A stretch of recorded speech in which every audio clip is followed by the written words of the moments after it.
Any moment now, the current president of the United States, Barack Obama, is going to get up on that stage and address his audience for the very last time. The video that introduces him is playing now in the room. We will discuss as soon as he gets up there. We will go right to the president of the United States. So, Jason, talk about what the president is going to say. He's expected to, mention these birther whole controversy, but also talk about what's important and his legacy.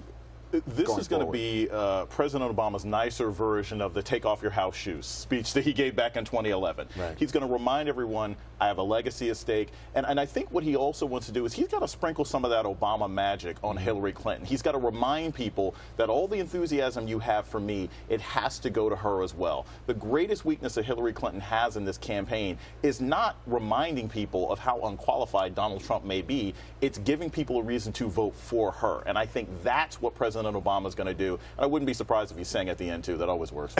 I'm getting the 5-minute warning, so it could be a little bit sooner. But Errol, can he, as he said, sprinkle some of that Obama magic on Hillary Clinton this evening, enough that it will stick for 52 days? Well, that's the question. This is the most politically active group of black folk you're going to find anywhere in the country, the most sophisticated. These people, if you look at a Charlie Rangel, who's been through, 22, 23 elections for his own seat, as well as any number of presidential races.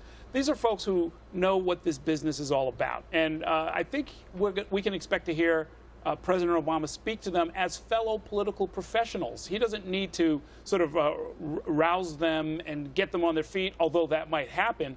He needs to sort of appeal to them and say, look, we've got a lot of work to do.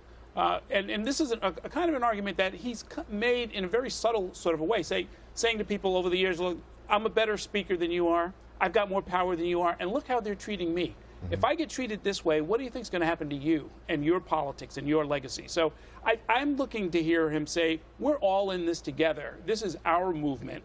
And if you want this to continue, I'm going to be fine in my post-presidency. If you and your community are going to be fine, it's up to you. And the time to act is now. Go ahead. You want to say? One other thing that's key, we have to remember that most of these people supported Hillary Clinton. President Obama doesn't have to sell the Congressional Black Caucus. President being introduced right now. Let's listen. The First Lady of the United States.